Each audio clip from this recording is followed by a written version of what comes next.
Top Secrets. Top Secret. Top Secret. Top Secret.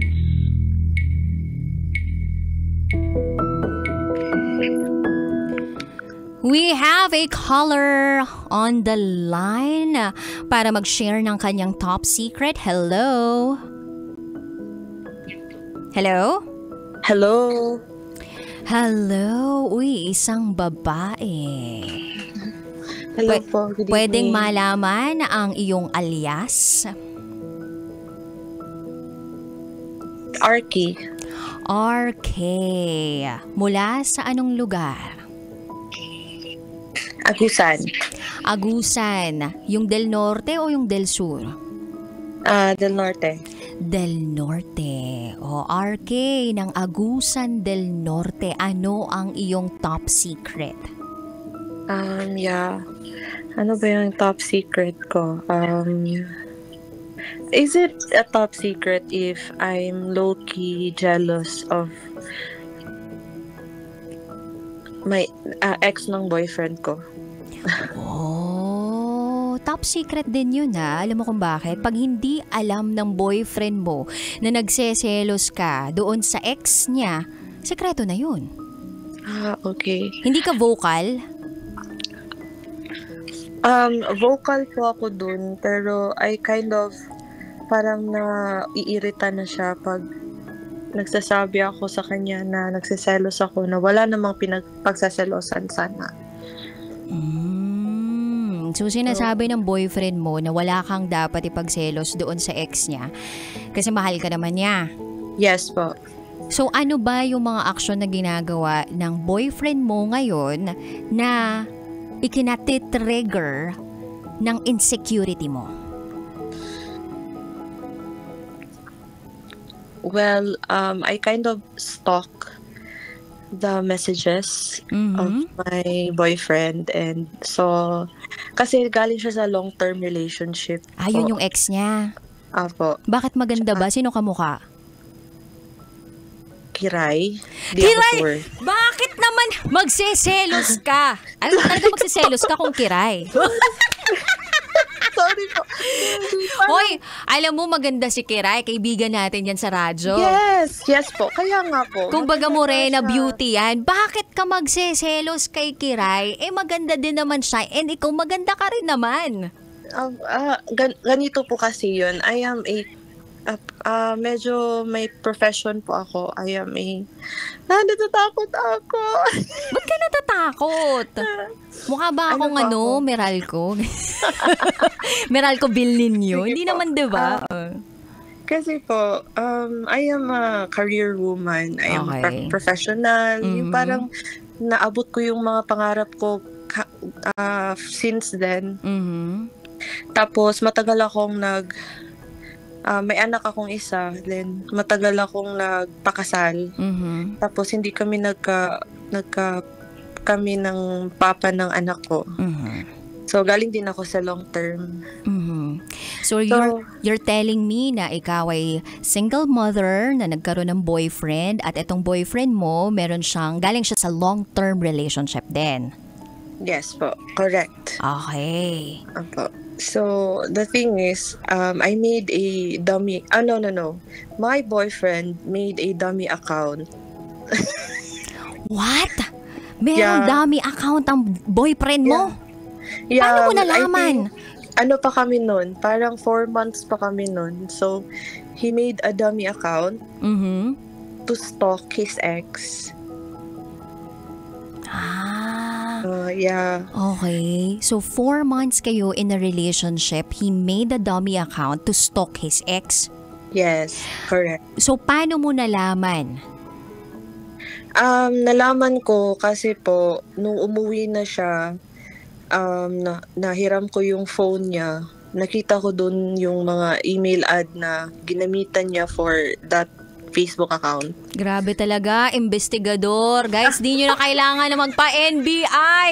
Meron tayong RK dito mula sa Agusan del Norte na kayang mag-imbestiga. Okay, so he made a dummy account to stalk his ex. So eto medyo matagal na. How long have you been in a relationship with this boyfriend? He is right now magwa 1 year na kami. This next month. So yeah, nung 4 months pa kami, gumawa siya ng dummy account. Yun yung ginamit kong dummy account ngayon to stalk her ex also. So that's my that's my secret files. Oh, okay. So nalaman mo na gumawa siya ng dummy account, but nalaman niya ba na alam mo na meron siyang dummy account? Yes po. Kinonfront mo siya? Naging niche naging source ng galit ko sa kanya. So anong ginawa niya nung time na sinabi mo sa kanya at galit ka sa kanya dahil nalaman mo may dummy account siya? As usual po, sinabi niya hindi niya alam na nakagawa siya ng Facebook account. Grabe talaga, nagkaka-amnesia ang mga lalaki sa mga pagkakataong ganon na nakagawa ng dummy account pero sa sarili niyang cellphone o sarili niyang email. Ibang klase talaga. So, yun yung sinasabi niya. Opo, parang ang taas ng IQ ko para hindi ko naintindihan. Kasi may pinag-aralan ka eh. Kumbaga hindi ka mabobola sa ganyan. Etong sinasabi niya na hindi niya maalala na nakagawa siya ng email. Kumbaga, sorry for the term pero bullshit yung reason na yan. Oo nga, pero pinatawad ko po siya kasi the Mahal reason mo. was he was just stalking because he was just worried, parang ganun daw. Oh, bakit may pag-aalala na naganap? Kasi her ex-girlfriend. Yeah, his ex-girlfriend. He's pala. I'm sorry, ma'am. Okay lang, huwag kang mag-alala, hindi naman ako hukom dito. His ex-girlfriend is before nung hindi na sila nagkamabutihan, parang walang direction yung ex niya. Walang work. Tapos laging umuutang sa kanya ng pera, hinuhut-hutan siya, and then parang walang direction. Pero nung nagkahiwalay na sila, doon siya nag-pursue na umalis talaga nasa-stalk talaga ako, DJ Rocky. Doon na siya nag-pursue na umalis ng kanilang hometown and nag-work ng ibang lugar. Ganon. So, yeah. She's doing well. And, yeah, I know that because I always stalk her every day. And I think it's not healthy. So, nakakatulog ka pa ba? Yes, DJ Rocky, nakakatulog ako, pero parang at the same time, hindi na ako nagtatrust sa kanya in terms of that. Parang nasasaktan ako. Palagay mo ba kung inamin niya na oo, ginawa ko tong email na to para malaman kung okay lang yun lagay niya at wala kang dapat ipag-alala, kung sinabi niya yung mga bagay na yun at pinapatunayan niya sa'yo, nag-e-effort siya araw-araw sa iyo, hatid sundukan niya o kung ano man, palagay mo mag-iiba yung nararamdaman mo ngayon? Yes po. Kung sinabi niya naggumawa siya noon para malaman niya kung okay lang yung kalagayan niya, yes, napatawad ko siya agad. Oh, ba't kasi kayo nagsisinungaling at sinasabi nyo sa babae na hindi nyo alam kung paano nangyari yan, diba? Yung tipong kitang-kita mo na yung chat, diba? Kumusta ka na? Kumain ka na ba? Ayan, may God bless pa. Biglang, hindi ko alam kung paano nangyari yan. Diba? Sino nag-type doon? Kasar, diba? Nakakapanggigil pag ganun, yung hindi na lang umamin. Well, sabi nila yung mga lalaki kasi hindi talaga amin eh. Nasa 11 utos yan ng mga kalalakihan eh. Yun lang yung ko, DJ Rocky, kasi po, na-i-insecure ako. Kasi ako yung may anak, tapos yung ex niya wala. Tapos, parang nasasaktan ako kasi, yun nga, nakuha ko nga yung gusto ko, pero parang nai-insecure pa rin ako. Yun lang. Ano sa palagay mo yung dapat gawin ng current boyfriend mo para ma-secure ka? I think the issue is me, not him. Kasi he's doing his best para bumawi sa akin. He's doing the best he can. Pero ako yung may problema, I think. Okay. So palagay mo nag-e-effort siya para ma-secure ka, maramdaman mo na secured ka sa relationship ninyo, pero ikaw mismo sa sarili mo hindi ka mapanatag. Yes po, correct. So saan nanggagaling yung root problem na yan? I mean, yung root issue na yan, palagay mo dahil dun sa dummy account o dahil sa sarili mo because you are so worried about yourself and alam mo yun, yung kumpiyansa mo sa sarili mo at some point nung nagkaroon ka ng failed relationship dun sa ex mo, nagkaanak kayo, dun ba nanggagaling yun? Yes po, I think doon nanggagaling yun kasi being a single mom is parang nagiging hindi naman sa DJ Rocky, pero kahit nasa 21st century na tayo, mapanglait talaga yung mga tao. So yung current boyfriend, I think fiancé ko na siya, hindi boyfriend. Kasi fiancé mo na siya? Sa akin. Yes po, nag-propose na siya sa akin. Kaya nga ang daming nagulat na bakit daw ako, na may anak ako. Tapos yung girlfriend niya, dalaga, hindi yung pinakasalan niya. Parang medyo nasasaktan. Doon siguro yung insecurities ko, nandun. Una sa lahat, wala na bang karapatang umibig ang isang tulad mo? True. Umiyak ka ba? Opo. May karapatan umibig ang isang tulad mo. Nabigo ka lang dun sa una mo.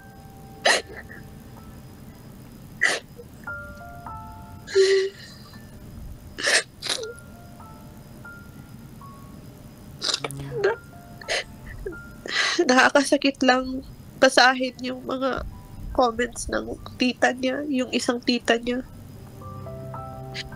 Ano ba yung comment? Anong sabi na, ba't yung may anak? Marami namang dalaga dyan.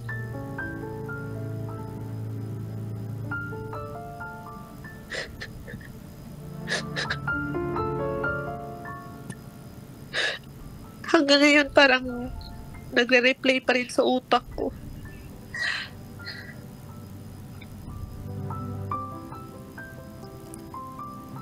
Pwede mo na lang siguro siyang i-block? Hindi, mahal ko siya po. Mahal ko po yung tita niya. Boyfriend ko. Yung boyfriend ko. Tapos mahal ko naman lahat ng pamilya niya. Kahit na sinasabihin, nakita mo dun sa comment na bakit siya pa? Opo, okay lang naman sa akin. Pero parang nasasaktan pa rin ako. Kasi mahal ko siya eh. Mahal ko siya. Yung role ko is mahalin ko rin yung mahal niya. Mga mahal niya sa buhay. Oo naman. Pag mahal mo yung isang tao, lahat gagawin mo.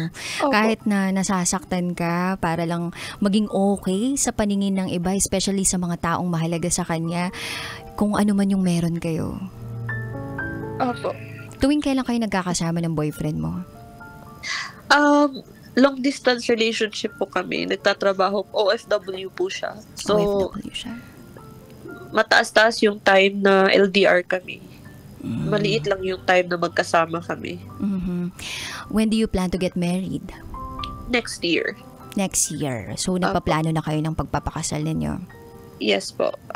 We're trying to have nag-iipon kami ng pera for that. Simple lang po na wedding. Kasi mahal na mahal po namin isa't isa. Dama mo yung pagmamahal niya sa'yo? Yes po. If he's listening right now, anong mensahe mo para sa kanya?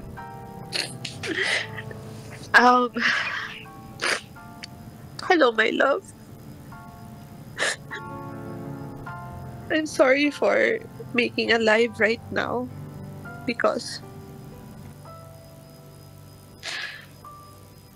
mahal na mahal kita. I've always confronted the things na nababother ako sa kung anong nababother natin sa isa't isa. But You always listen, my love.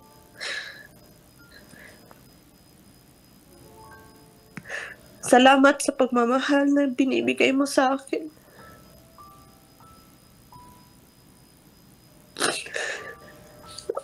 Kung saan nung una naging miserable tayo sa isa't isa nung hindi pa tayo nagkakilala. Gusto ko ring maging miserable tayo ngayon. Be miserable with me. Because I will choose you every day. I will choose to love you every day.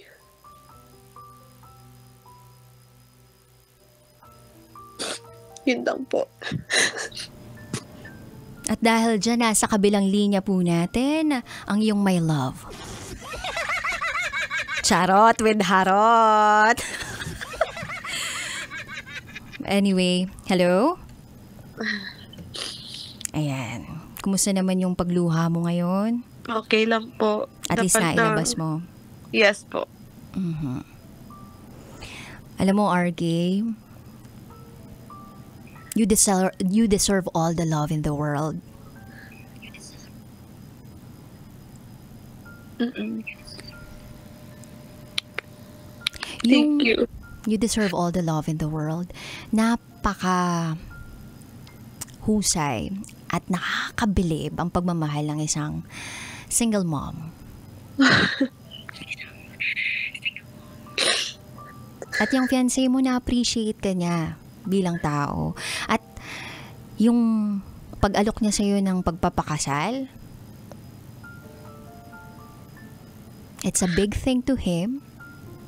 And it only signifies that he sees you as a partner in life. And that you can be a good wife. And you can always be a good mother to your kid and to your future children.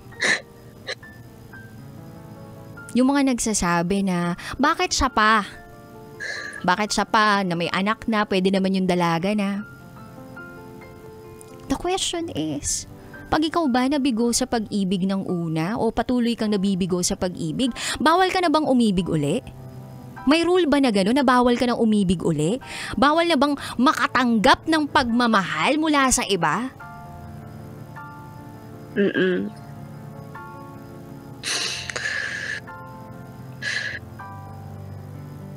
Ang tawag dun preference. At hindi tita niya yung pakakasalan mo. Siya ng buong buo. At narinig ko naman mula sa'yo na sobrang mahal mo tong taong to at ganun din yung pagmamahal niya sa'yo.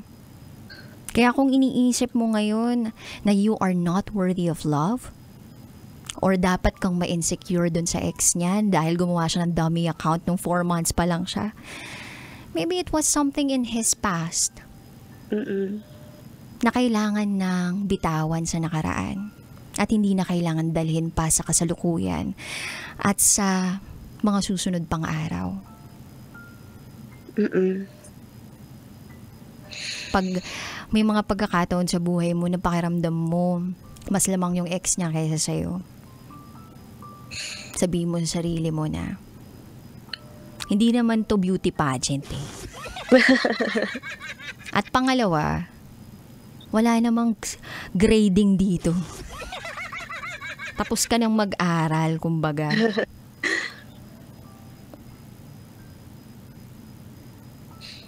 You are beautiful. You are worthy of love. Yan yung mga sabihin mo sa sarili mo kapag nakaharap ka sa salamin. Sinong kamukha mong artista? Sabi nila si ano daw, siya Ina Magdayaw. O tingnan mo siya Ina Magdayaw! Sabi nila. Sobra. Kung maganda si Kiray, maganda din talaga si Shaina Magdayaw. Hello!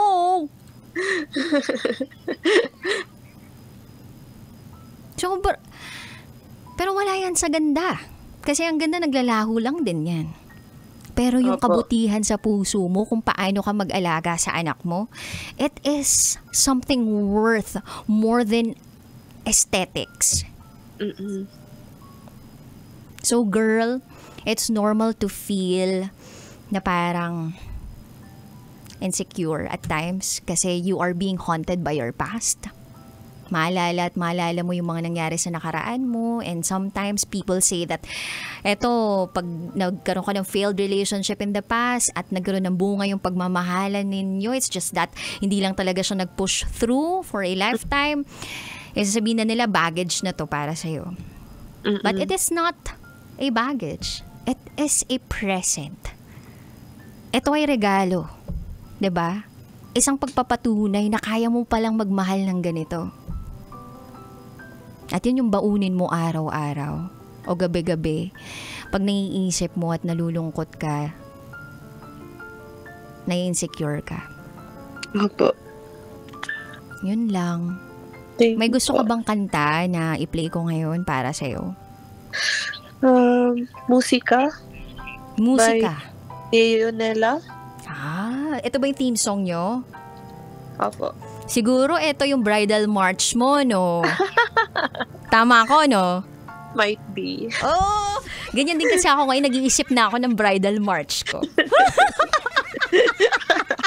Pero alam mo ko anong gusto kong bridal march?